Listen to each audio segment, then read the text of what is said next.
Pudding তো অনেক বানিয়েছেন, খেয়েছেন, তবে একবার হলো এই দুধ ডিম পাউরুটির পুডিংটা বানিয়ে খেয়ে দেখবেন। এর স্বাদটা যেন অতুলনীয়, বেস্ট একটা পুডিং।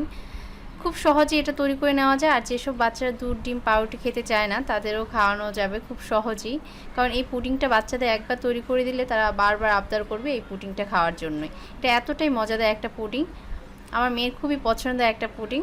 আসসালামু আলাইকুম, আশিস মামি কিচেনে সবাইকে স্বাগতম জানাচ্ছি নতুন আরও একটি রেসিপি দেখার। পুডিং তৈরি করে নেওয়ার জন্য আমি এখানে একটা মিক্সিং বোল নিয়ে নিয়েছি আর তাতে দিয়ে দিচ্ছি 3টা ডিম। আমি এখানে 3টা ডিম দিয়ে পুডিংটা তৈরি করছি, যেহেতু আমি 1 কাপ দুধ দিয়ে পুডিংটা তৈরি করব তাই 3টা ডিম দিচ্ছি।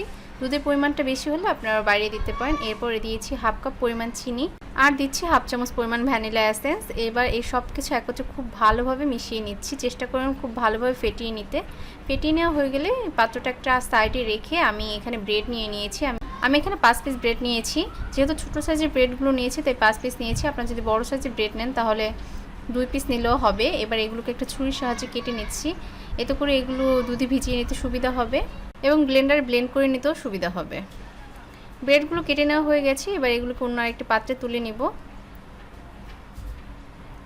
আমি ব্রেডগুলোকে অন্য আরেকটি পাত্রে তুলে নিয়েছি। এবার এগুলি পাউরুটিগুলোকে আমি দুধ দিয়ে ভিজিয়ে নেব। আমি এখানে 1 কাপ পরিমাণ দুধ দিয়ে দিচ্ছি আর দুধটা জাল করে নিয়েছি। পুডিং বানানোর ক্ষেত্রে দুধটা যদি আগে থেকে জাল করে নেন তাহলে পুডিংটা খেতে আরও বেশি ভালো লাগে। তবে কাঁচা দুধ দিয়ে পুডিং তৈরি করা যায়, কিন্তু সেটা খেতে অতটা ভালো লাগে না। দুধটা ভালোভাবে জাল করে নিলে সেই পুডিংটা খেতে খুব বেশি ভালো লাগে। এবার এই দুধের মাঝে রুটিগুলো ভিজিয়ে নিচ্ছি।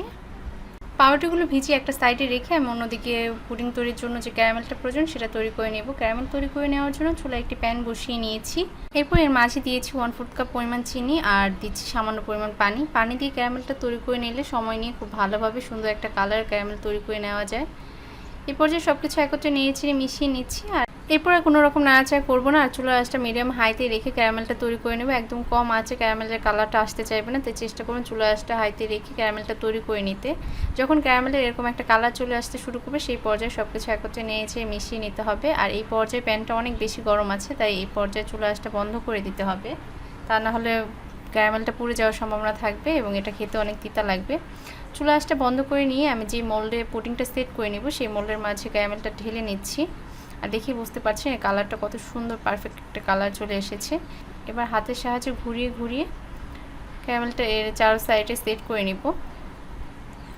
ক্যারামেলটা সেট করে নেওয়া হয়ে গেছে। এবার সেট হতে দিয়ে আমি আগে থেকে দুধের মাঝে যে পাউরুটিগুলো ভিজিয়ে রেখেছিলাম সেটাই পর্যায়ে ভিজে হয়ে গেছে অনেকটা। এবার এটাকে ব্লেন্ডারে ব্লেন্ড করে নিব।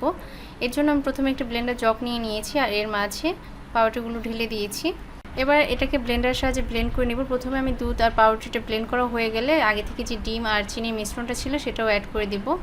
ব্লেন্ড করা হয়ে গেছে। এবার এটাকে একটা ছাঁকনির সাহায্যে ছেঁকে নিতে হবে, যাতে করে এর ভিতর যে লাঞ্চগুলো আছে সেটা বেরিয়ে যায়। আর এই পর্যায়ে ক্যারামেলটা পারফেক্টভাবে সেট হয়ে গেছে। এবার এটাকে আমি ছেঁকে নিচ্ছি আর এর ভিতর যে লাঞ্চগুলো ছিল সেটাও বেরিয়ে এসেছে। পুডিং তৈরি করার ক্ষেত্রে পুডিংয়ের যে মিশ্রণটি আছে সেটা অবশ্যই একটি ছাঁকনির সাহায্যে ছেঁকে নেওয়ার চেষ্টা করবেন, এতে করে এর ভিতর যে লাঞ্চগুলো থাকবে সেটা বেরিয়ে আসবে এবং পুডিংটা অনেক বেশি সফট এবং খুব ভালোভাবে সেট হবে। পুডিংটা সেট করে নেওয়ার জন্য আমি চুলায় একটি প্যান বসিয়ে নিয়েছি, তার মাঝে একটা পরিষ্কার সুতি কাপড় বিছিয়ে নিয়েছি। এবার এর মাঝে ঢেলে দিচ্ছি গরম পানি।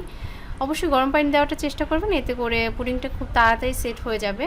ঠান্ডা পানি দিলেও হবে, তবে আমি গরম পানিটা দিচ্ছি যাতে করে পুডিংটা খুব তাড়াতাড়ি সেট হয়ে যায়। আর আমরা যেহেতু পাউরুটি দিয়ে পুডিংটা তৈরি করছি তাই এটা সেট হতে কিছুটা বেশি সময় লাগবে।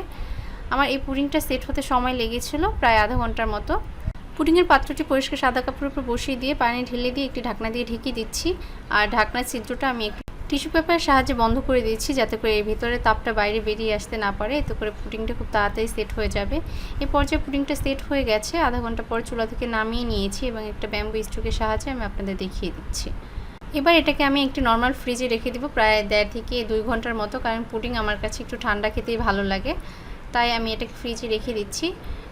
2 ঘন্টা পরে ফ্রিজ থেকে পুডিংটা বের করে নিয়েছি। এবার এটাকে মোল্ড আউট করে নেব। এর জন্য একটা ছুরির সাহায্যে আমি 4 সাইডটা ছাড়িয়ে নিচ্ছি। আর এই কাজটা করতে আমার অনেক আনন্দ কাজ করে, কারণ আমি খুবই অস্থির থাকি কখন দেখব পুডিংটা কেমন হলো, পারফেক্ট হলো কিনা। পুডিংয়ে যখন ছুরির সাহায্যে 4 সাইড ছাড়িয়ে নেওয়া হয়ে গেছে, এবার যেই পাত্রে পুডিংয়ের মোল্ড আউট করব সেই পাত্রটা এর উপরে দিয়ে নিয়েছি এবং পুডিংটা এর মাঝে ঢেলে নিচ্ছি।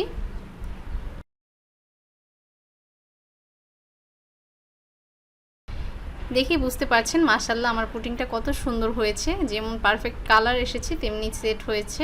এবার বিসমিল্লাহির রহমানির রহিম বলে আমরা মা ছেলে পুডিংটাকে কেটে নেব। আর আমার ছেলে তো খুবই অস্থির ছিল কখন পুডিং কাটবে, কখন খাবে। এভাবে পুডিং তৈরি করলে বাচ্চারা যেমনি আনন্দ করে পুডিংটা খাবে এবং তাদের পাশাপাশি বড়রাও খুব পছন্দ করে এই পুডিংটা। আশা করছি আমার আজকের রেসিপিটি আপনাদের ভালো লেগেছে। যদি ভালো লাগে তাহলে অবশ্যই লাইক, কমেন্ট, শেয়ার করবেন। আর যারা আমার ইউটিউব চ্যানেল থেকে দেখছেন তারা চ্যানেলটি সাবস্ক্রাইব করবেন। যারা আমার ফেসবুক পেজ থেকে দেখছেন তারা পেজটি ফলো করবেন। সবাই ভালো থাকবেন, আমাদের জন্য দোয়া করবেন। আল্লাহ হাফেজ।